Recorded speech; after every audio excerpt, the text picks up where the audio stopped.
avec notre invité aujourd'hui. Et son livre, son histoire est tellement riche qu'on va essayer de profiter de tout le temps pour qu'elle nous parle et nous reparle encore de l'idée qu'elle a eue en choisissant donc cette thématique de l'inspiration qui a été la sienne et du message que porte cette histoire qui s'appelle Zahir et Théophile, pas de pitié pour les nègres. Je sais que beaucoup d'entre vous l'avez, que vous l'avez lu, mais c'est une histoire pour celles qui n'ont pas encore, se sont pas encore décidées à l'acheter. Mais je conseille d'y aller, de faire vite, et j'espère que voilà, Madame Dalila Daniel a du stock. Bonsoir. Bonjour, merci de me recevoir et c'est un honneur pour moi. Je rêvais de passer dans ton émission et ça y est. Oh, c'est formidable. Alors c'est un honneur pour moi. Alors c'est réciproque.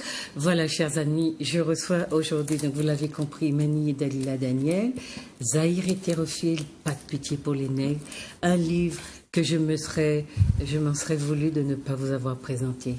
Donc je suis extrêmement heureuse parce que je l'ai appelé un livre total sur cette période que j'interroge beaucoup moins à travers d'autres recherches, d'autres thématiques, mais qui me parle absolument parce que j'y retrouve de l'anthropologie, de l'histoire, de la sociologie, de l'ethnologie et tout ce qui constitue les sciences humaines, parce qu'elle nous parle là de la partie la plus importante de la vie de notre société, cette partie que nous abordons très souvent comme très détachée de nous. Eh bien, grâce à son livre, elle nous fait entrer de plein pied dans une histoire qui va rendre peut-être beaucoup plus concrète aux yeux de nos compatriotes l'histoire de l'esclavage. Parce que je crois que c'est ce qui a manqué, cette approche de proximité qui rend les choses bien plus palpables et qui nous donne l'impression qu'on peut les sentir comme les autres, nos ancêtres, nos aînés, ceux qui nous ont précédés, ceux qui ont eu le malheur de vivre dans cet enfer, ont ressenti. Et donc voilà, on aurait pu avoir cette émission, l'avoir eue en mai, lorsque on a fêté l'abolition de l'esclavagisme, justement, parce que on peut dire qu'il y a un lien entre cette brochure dont vous parlez, oui, et le contenu de votre ouvrage, qui est en fait un développement de quelque chose qui a été, d'une histoire qui a été appréhendée de manière synthétique et on va dire historicisée dans le fait que le quotidien est un peu laissé de côté. Et ce que vous faites, qui est formidable et extraordinaire, c'est que vous introduisez le quotidien à travers pas seulement une histoire qui est absolument fabuleuse, une histoire d'amour comme on en raconte peu de cette époque-là, et même comme nous sommes peu habitués à nous en raconter.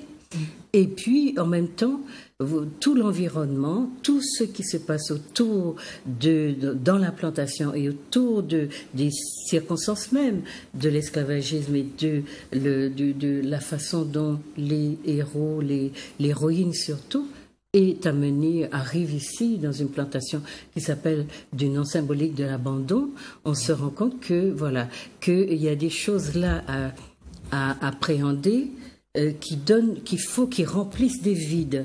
Et pour moi, justement, je vous disais que il me semble que les enseignants devraient s'intéresser à cet ouvrage parce que ce qui nous manque justement comme élément de ce qu'on appelle l'histoire immédiate du quotidien, de la vie de tous les jours, eh bien, permet que l'imaginaire de nos enfants se remplissent justement de ces images qui nous manquent. Parce qu'on parle de l'esclavage comme d'une sorte de superstructure. On voit, à la limite, vous demandez aux gens aujourd'hui, est-ce qu'il y a eu un dépôt des esclaves ou des esclavagés à la Martinique? Combien de gens sauraient vous répondre? Un dépôt. Pour une institution qui a duré près de 3 siècles. Il y a très peu de gens qui savent où se trouvait ce dépôt. Et aujourd'hui, pas loin de ce dépôt, on a un symbole qui est le bois lélé, qui est celui de tous créoles, qui représente Vous voyez, l'unité de la nation, si tant est qu'on puisse parler ainsi, mais de manière un petit peu triviale, on peut le dire. Voilà. Il y a cette idée que on est dans une histoire qui veut se raconter légèrement, mais qui à la fin va nous faire, comme vous le dites si bien, un lévé-fessé et qui va vraiment nous étourdir tellement la violence dont j'ai toujours rêvé qu'elle apparaisse dans notre histoire. Cette violence-là dont on ne nous parle jamais, au point qu'aujourd'hui, des gens ne comprennent pas la nécessité des réparations.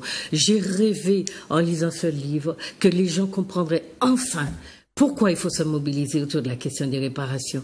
Et rien qu'à ce niveau-là, rien que pour cette seule raison-là, votre livre est d'utilité publique.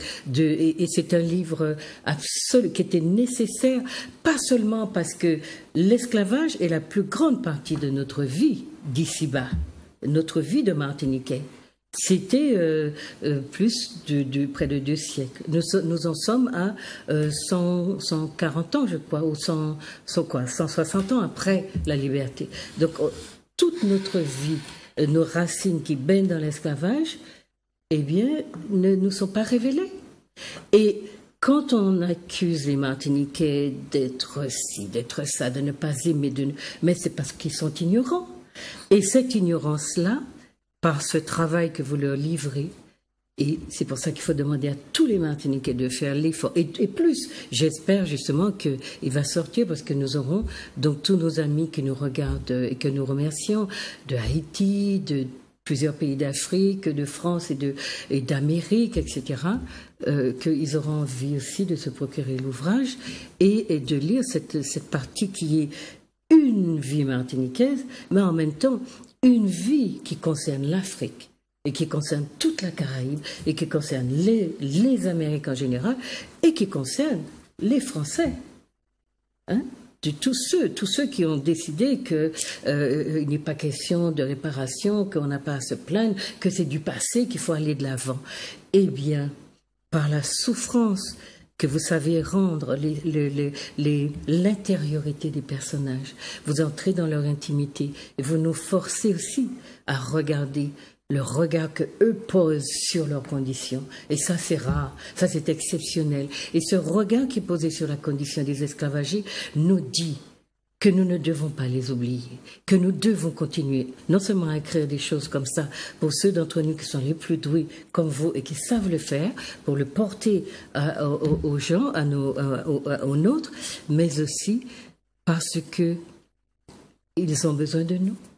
Ils ont besoin que justice leur soit rendue et ils ont besoin qu'on continue à expliquer à quel point ils ont souffert.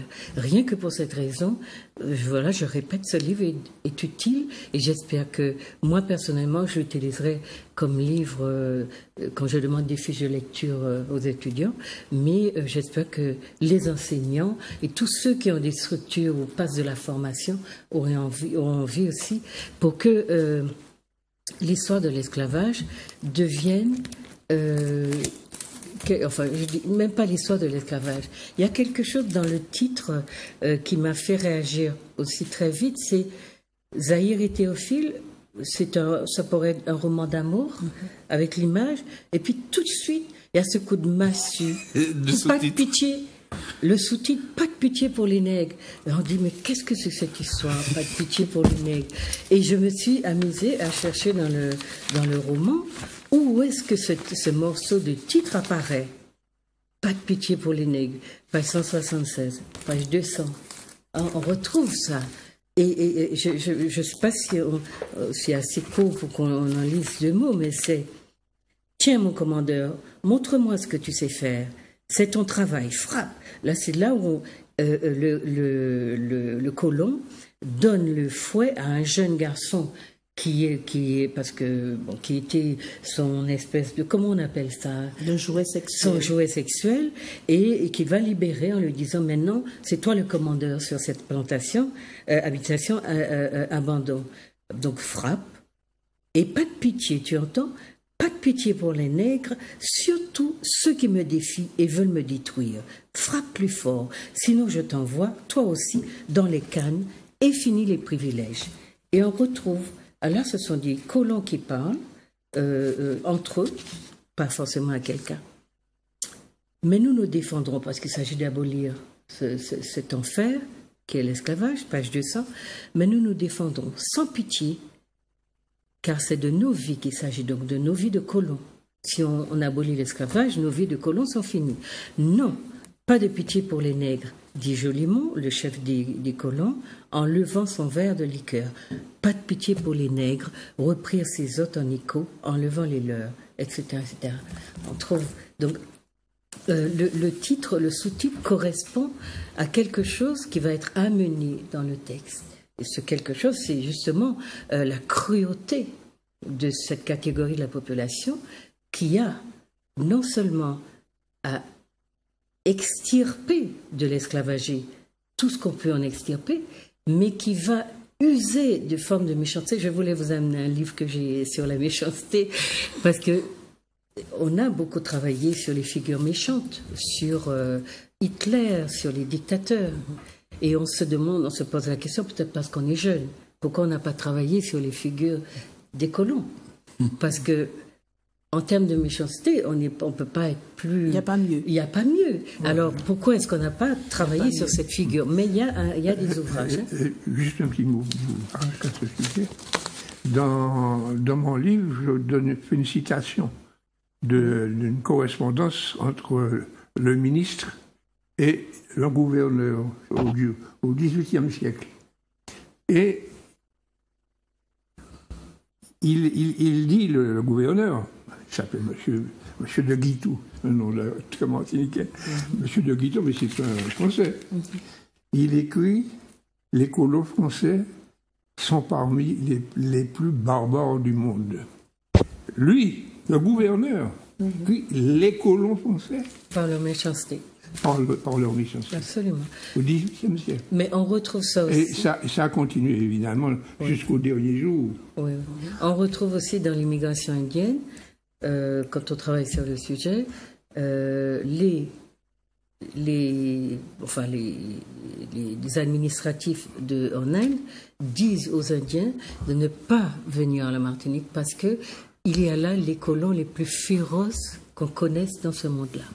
De ne pas y aller. Et c'est vrai que c'est un héritage dont il faut parler, puisque aujourd'hui, en sciences, tout s'appréhende objectivement, scientifiquement. C'est une figure particulière, une figure de la méchanceté. Et la méchanceté, c'est aujourd'hui un objet anthropologique. C'est-à-dire qu'on l'étudie comme un phénomène qui a des racines dans l'individu, comme on a étudié Hitler.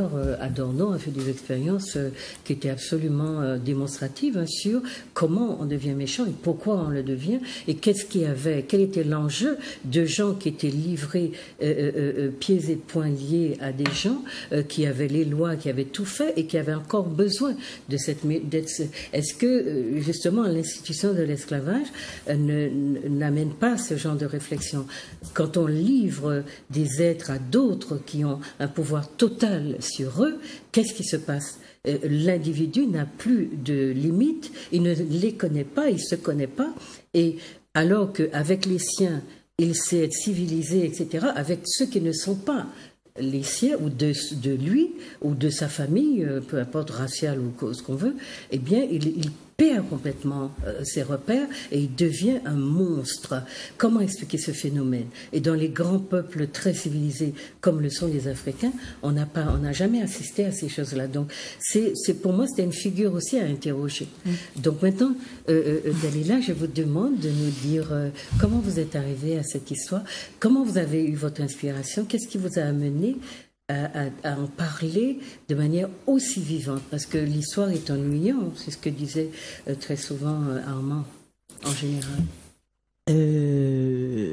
D'abord, je voudrais quand même réagir à tout ce que j'ai entendu jusqu'à maintenant. Je ne sais pas si je serai à la hauteur de ce que j'ai entendu. À la hauteur du livre, oui. Parce que, non, c'est bouleversant. Je crois que si vous avez noté ma sensibilité, vous conviendrez qu'il est délicat de réagir tant de belles paroles sur un travail qui m'a beaucoup coûté, il faut bien le dire, que j'ai effectué dans un moment tout à fait particulier de ma vie et où je n'étais sûre de rien. Tout ce que je savais, c'était qu'il fallait que je le mène à bout. Donc, arriver à ce bout, après beaucoup de souffrance, parce que j'ai fait une déprime quand j'ai enquêté pour ce livre, quand j'ai découvert notre histoire. Je l'avais déjà découverte à travers les livres de Armand Nicolas, mais effectivement de manière synthétique, chronologique. Mais quand j'ai découvert cette partie de notre histoire, quand j'ai vu de mes yeux la méchanceté que l'on retrouve dans chaque page des registres, des procès, des tribunaux de Saint-Pierre et de Fort-Royal de l'époque. Chaque page de ces registres est un condensé de méchanceté, mais d'une méchanceté extrême. Et moi, c'est pas la méchanceté que j'étais allée chercher, moi. J'étais allée chercher des faits, j'étais allée chercher la vérité. Et quand je me suis retrouvée devant ça, quand vous voyez, je donne juste cet exemple comme ça, mais il y en a tellement. Vous ouvrez le registre et sur la page de gauche, vous voyez un créole qui défonce la poitrine d'une enfant et qui la tue avec un boutou qui a acquitté. Et sur la page de droite, vous voyez une gamine de 17 ans, esclave, condamnée à 7 mois de prison ferme pour vol de linge. Bon, vous regardez ça, et quand vous tournez la page, c'est un jeune homme de 22 ans qui est arrêté et emprisonné parce qu'on le soupçonne d'avoir voulu voler un cheval.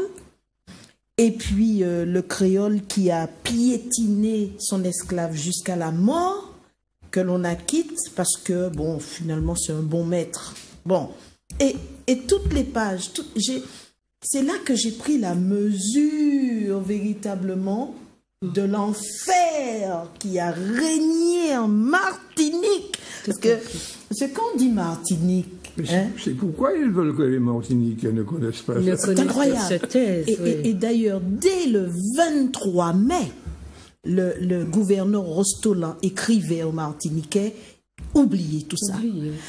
Cyril Bicêtre disait dans la même année « Dites bien à vos frères de jeter le voile de l'oubli sur tout ça ». Donc, on n'était même pas sorti de ces atrocités qu'on nous a intimé l'ordre d'oublier. Vous l'expliquez bien avec l'abbé Castelli, parce que les colons ne sont pas trop d'accord au départ avec l'idée de libération. Mais alors, ce que je découvre, parce que moi, au départ, c'était Zahir et Théophile. Et alors, d'abord, pourquoi Zahir et Théophile? Je dirais très brièvement que je le dois à mon ami Aneta Vete-Kongolo, que vos téléspectateurs connaissent, qui est chercheur, qui travaille dans une université américaine et qui vient régulièrement en vacances en Martinique. Et quand nous nous voyons, on refait le monde. Et ce jour-là, nous discutions de la solitude qu'il y a entre les hommes et les femmes en Martinique. On a l'impression que les hommes vivent sur une planète et les femmes sur une autre. Il y a quelque chose qui ne va pas. C'est pas seulement une impression. Il y a quelque chose qui ne va pas.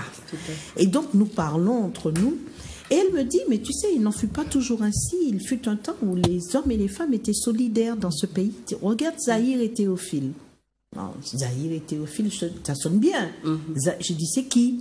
Et donc, elle me raconte que Victor Schellcher cite le cas de Zahir et Théophile quand il parle dans son livre sur l'esclavage justement d'exemples de mauvais traitements que les maîtres faisaient subir à leurs esclaves, et il cite le cas en quelques lignes, il cite ce cas.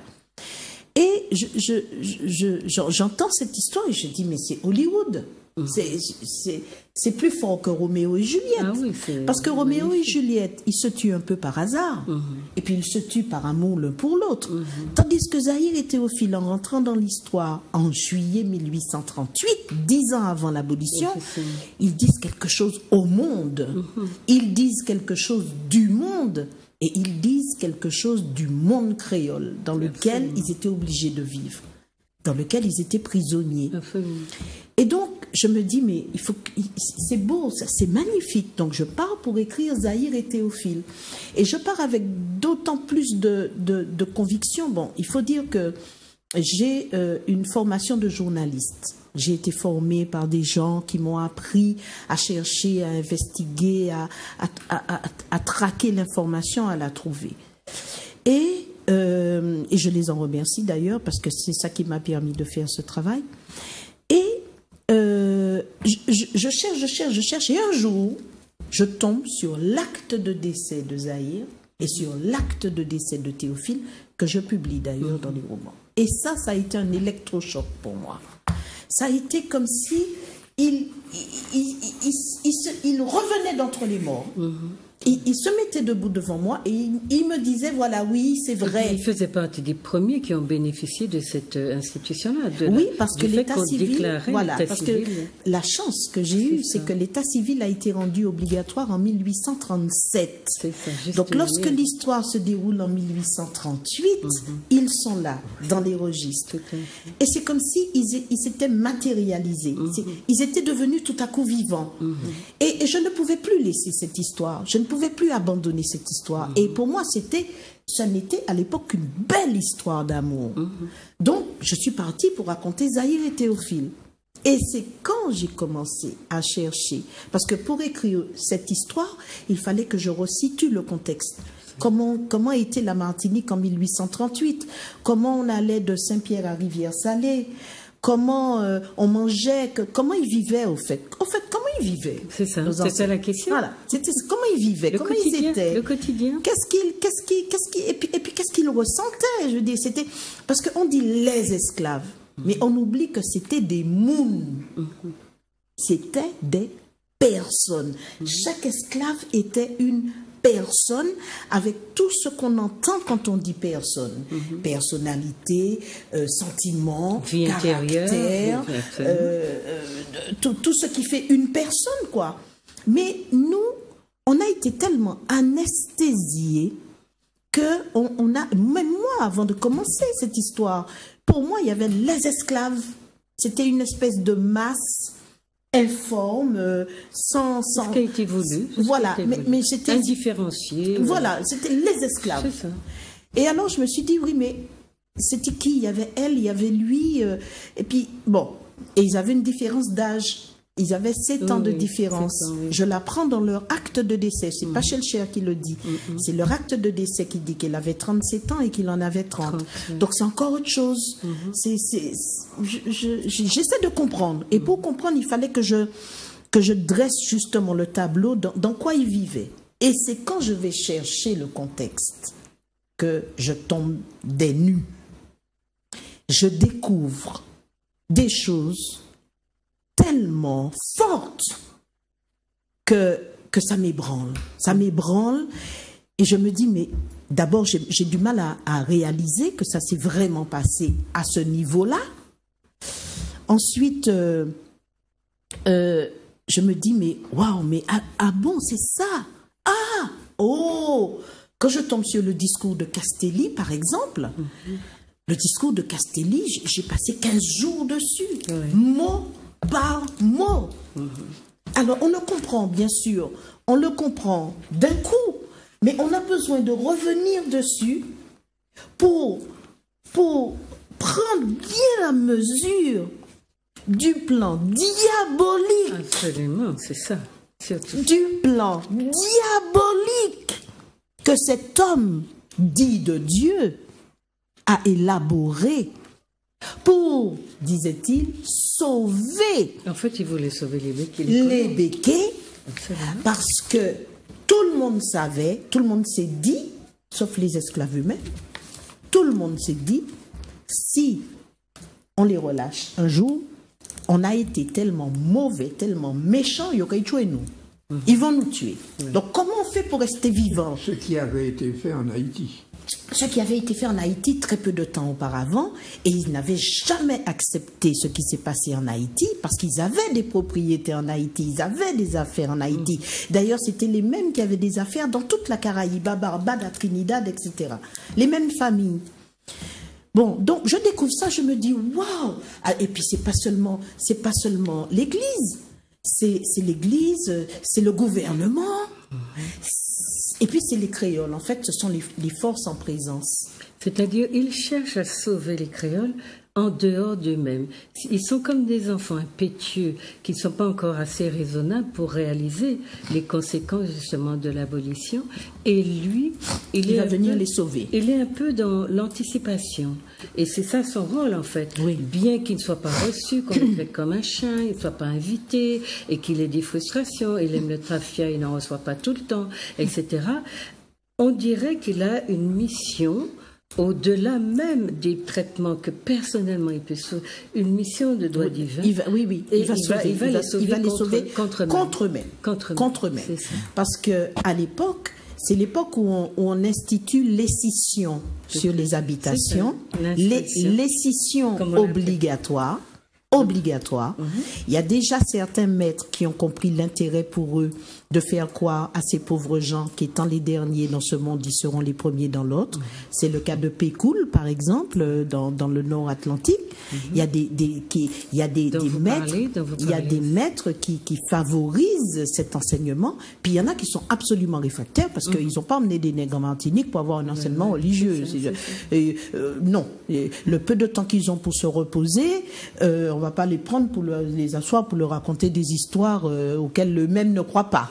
Même s'ils vont à la messe, il y a deux cathédrales à Saint-Pierre. Ils y vont. Il y a aussi des catégories de colons. Il y a ceux qui sont, voilà, les petits qui ont réussi à force de travail, qui n'ont pas trop d'intelligence ou d'instruction. Et puis il y a ceux qui ont justement, qui sont en mesure d'anticiper parce qu'ils sont dans des stratégies. Oui, puis ils sont intelligents aussi. Ils sont intelligents, ils sont industrieux. Ils ont compris les enjeux. Oui, Ah ouais, non, mais il y en a beaucoup qui refusaient l'instruction religieuse, ce que vous appelez l'incision ou le catéchisme aujourd'hui, qui refusent parce que pour eux, il faut faire carburer. On en a acheté des nègres, c'est pour les faire carburer. Pas pour les faire. Et on n'a pas, même aujourd'hui encore, dans certaines usines, il y a des patrons qui ne se rendent pas compte qu'il faut laisser un peu souffler la machine pour qu'elle ne se casse pas, qu'elle ne s'épuise pas trop. Mais enfin, non, mais c'était pas leur problème. Leur problème, c'était de le rentabiliser. Ils avaient acheté un esclave. Il fallait que l'esclave abatte tant de pièces de canne pour être rentable. Et en fait, ce qui se passe, c'est que quand il y a eu l'affaire du Carbet, qu'est-ce qui s'est passé? Et ça, c'est important. Ce qui s'est passé, c'est que on a trouvé 2-3 meneurs, on a arrêté une 50aine de nègres et on a monté de gibet une potence sur la place Bertin. On a fait venir des esclaves de partout, on les a mis en rond autour et de 6h du matin à 6h du soir, il y a eu 26 exécutions publiques sur la place Bertin à Saint-Pierre. Et puis, exécution publique, c'est pas, bon, je viens, je te tue. Non, je te fais... Tu t'assois, je te coupe les pieds, après je te coupe les jambes aux genoux, après je te coupe les mains, après je te coupe la tête, ou je t'étrangle, ou je te pends, après je prends ton corps, je le mets dans un charnier, je le brûle, et après je prends tes cendres et je les fous à la poubelle.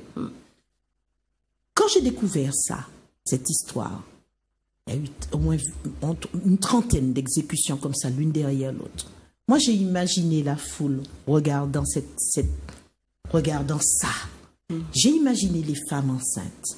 J'ai imaginé les adolescents, les enfants voyant ça, les jeunes hommes. C'était pas que du voyeurisme. On les oblige à regarder. Ils sont là. On les oblige à rester là pour voir comment on traite un nègre qui a osé toucher à un créole. Comment on traite un nègre? On ne touche pas aux créoles dans ce pays. On va vous montrer qu'on ne touche pas aux créoles dans ce pays. Et c'est l'hécatombe. Moi, je sais que... Enfin, je ne sais pas comment vous auriez réagi.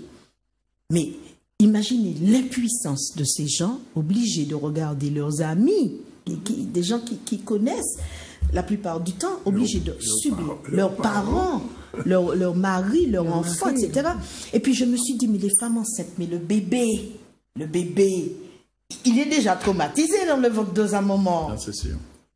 Dès le départ. Mais oui, il ressent ses émotions. L'enfant, les petits-enfants, parce que Zahir était gardienne d'enfants, les petits-enfants qui assistent au supplice, eh bien, on les dresse comme ça dès le départ, à n'avoir aucune espèce de velléité de résistance.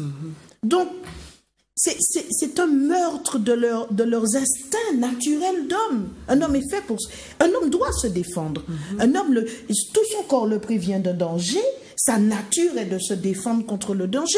Même ça, on les prive de ça. On leur a pris. On a brisé ça chez eux, à coup de choses atroces qui donnent des cauchemars pour le reste de la vie.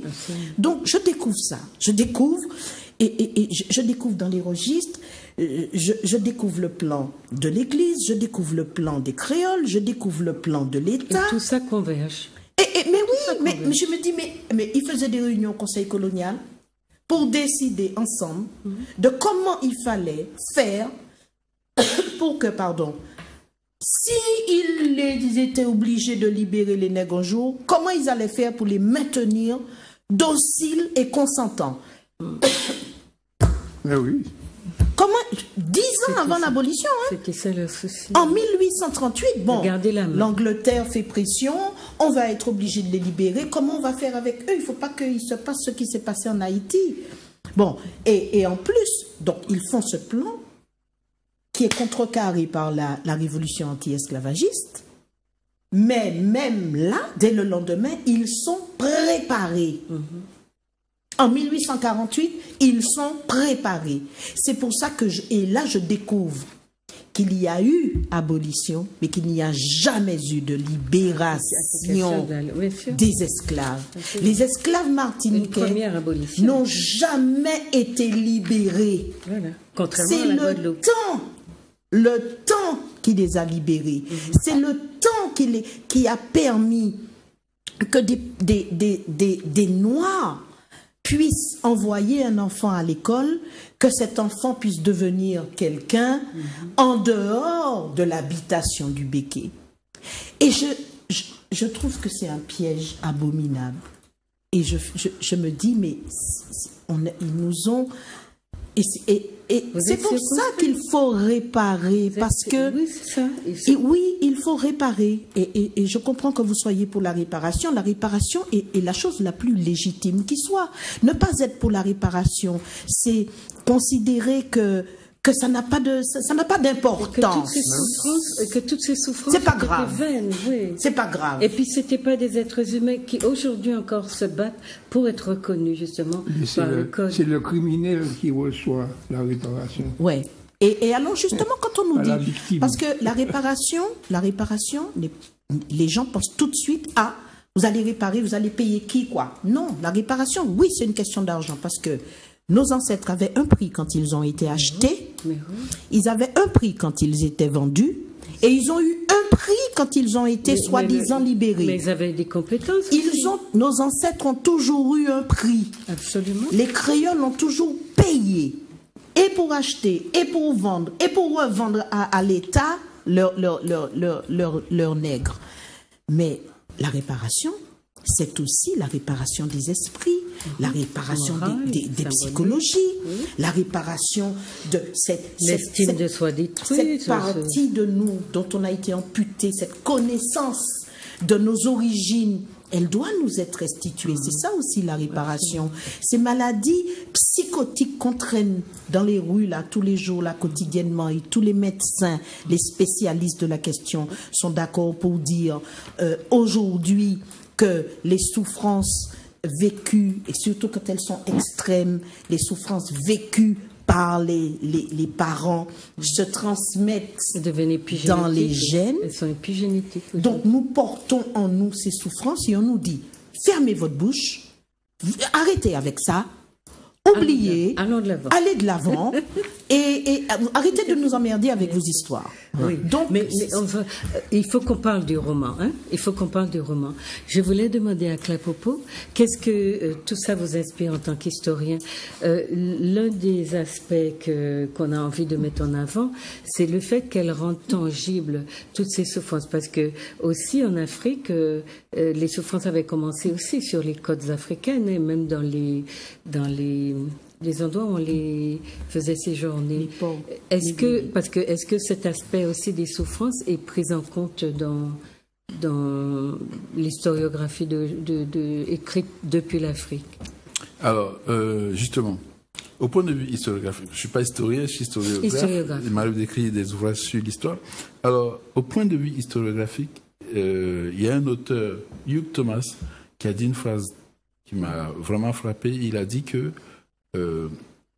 en substance, que la souffrance des esclaves est tue dans l'écriture de l'histoire dite traite négrière. D'ailleurs, de l'intituler traite négrière, c'est très précisément évincer son caractère profondément criminel et criminogène. Parce que traite évoque le commerce, tandis que c'est pour cela que dans un autre ouvrage, j'ai proposé un thème africain qui dit Yovoda et qui veut bien dire ce qu'il veut dire. Yovoda, c'est le crime de l'homme blanc. Donc cette histoire, c'est une histoire de crime. Et donc, les souffrances sont tues pour la plupart dans les ouvrages qui prétendent traiter de cette question. Il y a en revanche les autobiographies de captifs qui ont été affranchis. On en connaît depuis le XVIIIe siècle. Le plus ancien que je connaisse date des années 1780. On en connaît jusqu'à plusieurs centaines aux États-Unis. Très très peu en langue d'expression française. Et les souffrances à bord du bateau ont fait l'objet d'un ouvrage que je recommande vivement de Rediker, à bord du bateau. Comment ça s'appelle? C'est à bord du négrier, tout simplement. Et c'est Marcus Rediker qui a écrit un ouvrage à bord du négrier. Rediker, ça s'écrit comment? Avec 2 D. D'accord. I-K-E-R. Marcus Rediker. Et dans cet ouvrage, il documente comment ça se passe à Fontecal. Donc, les souffrances sont très peu relatées dans les ouvrages, et d'une part. D'autre part, je voulais le dire, pour ne pas l'oublier, ce livre m'a évoqué une histoire, c'est celle de Alex Ali dans Roots. Oui, Racine, tout à fait. Donc le film que j'ai vu alors que j'étais en 5e. il y a donc très très longtemps. Et c'est ça, c'est très précisément ça. Et l'ouvrage de Imanier m'a renvoyé à Racine il y a une bonne quarantaine d'années. Et c'est dans ces ouvrages-là qu'on donne de la chair et du corps. D'ailleurs, il est question beaucoup de corps dans l'ouvrage.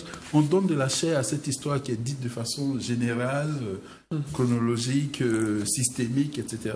Alors qu'il y a des personnages, et ces personnages ont été presque tous les jours en souffrance, tel que le scan des archives qu'évoquait Imanier. Non, l'histoire des déportations en tant que souffrance, en tant qu'holocauste, est méconnue, et cette méconnaissance tient du fait que plus de 80% de la littérature sur le sujet sont le fait d'auteurs occidentaux, historiographes, qui ont intérêt à cacher, qui ont vendu la perspective traite, commercialiste, mercantiliste de cet événement. Donc, Neg van Neg, c'est la thématique qu'on nous a infligée et dont on se défend. Neg van Neg, c'est une question de vente. Débrouillez-vous avec les souffrances que les archives scandent, nulle part, vous lirez le Pétré Grenouillon en question, nulle part vous ne verrez rien du tout qui corresponde à une seule des pages de Zaï et Théophile. Voilà, c'est ça. Donc, c'est vraiment pour ça que cet ouvrage, pour moi, est très, très important, même au point de vue historiographique, c'est donner du corps, du sang et de la chair à nos ancêtres, parce que c'est très précisément de cela qu'il s'agit. Et le faire ainsi, c'est les réveiller encore en nous. C'est Parce que la vacuité d'être que nous éprouvons collectivement vient précisément de ça, de cette méconnaissance de soi, de cette méconnaissance de notre lignée et des circonstances dans lesquelles cette lignée s'est démenée avec les souffrances qui lui ont été faites. En tout cas, les souffrances sont tues. C'est Hugh Thomas qui le dit et qui a écrit un superbe ouvrage de près de 1000 pages sur la question. Et il avoue, dès la préface, les souffrances sont tues. Alors, il y a toutes les questions du viol, de ci, de ça. Et puis, à côté de ça, donc les scènes de supplice, hein, page 156 par exemple. Et puis, à côté de ça, il y a la mort d'Hawa qui va décider justement de se supprimer parce que les souffrances ont atteint un niveau d'insupportabilité et puis peut-être d'humiliation parce qu'elle a été écartelée, ses parties ont été exposées, elle n'avait plus rien. Vous expliquez d'ailleurs que c'est pas parce qu'elle a certaines femmes ont été libres que ça veut dire que toute leur intimité était allée au grand jour. Or, dans la sadicité des techniques utilisées de torture, justement... La nudité, c'était une arme. La nudité... C'était la première arme. Et puis l'écartèlement, puisqu'on pose les personnes entre eux et elles sont écartelées. Et une femme, c'est encore... donc, il y a donc tous ces détails qui m'ont fait dire que c'est un livre total dans la mesure où on entre dans des catégories de détails auxquels on n'est pas habitué quand on lit sur justement l'esclavage, cette sorte de masse compacte qu'on nous envoie comme étant en soi suffisant pour nous expliquer le crime en tant que tel. Or, on n'a pas d'éléments sur le crime. C'est exactement comme si on disait on a tué un tel et puis affaire classée. Or là, on va aller voir, comme dans les films d'ailleurs qu'on nous sert dans les séries, comment le crime s'est déroulé. Et ça, c'est pour cela que je disais que c'est d'utilité. Il y a aussi une manière d'écrire, d'une manière qui m'a beaucoup frappé, c'est rapporter des faits en vue d'en tirer un enseignement. C'est pas des faits pour juste montrer que je sais documenter et que j'en ai trouvé des tonnes à vous en mettre. Et, par exemple, la stratégie de la docilité qu'on nous a vendu et qu'on continue de nous vendre, c'est-à-dire être docile, on parle maintenant aujourd'hui de résilience. Qu'est-ce qu'il n'a pas fait, Théophile? Qu'est-ce qu'il n'a pas fait de docilité pour se couler, pour éviter, pour... De confiance. De compromis, de compromis. Qu'est-ce qu'il n'a pas fait? Tout ça pour finir tel qu'il a fini. Et c'était l'enseignement qu'il faut que nous rapportions à nos enfants tout le temps et tout le temps. Que la docilité conduit toujours dans ça, dans l'abysse, toujours dans l'abysse. Alors, elle le dit magnifiquement à la page 155, quand justement, après cette scène de torture, donc il avait honte de ne pouvoir l'aider ni de s'aider lui-même.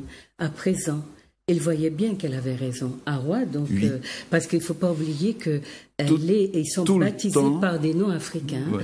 Donc, Zahir, c'est Hawa, de son nom africain, et elle va baptiser Théophile Bachi. C'est son nom, ouais. Donc, lui, il va dire, et donc, à présent, il voyait bien qu'elle avait raison. Il fallait partir, donc marronner. Il n'y avait rien d'autre à faire, car il n'était rien dans les mains de leur maître.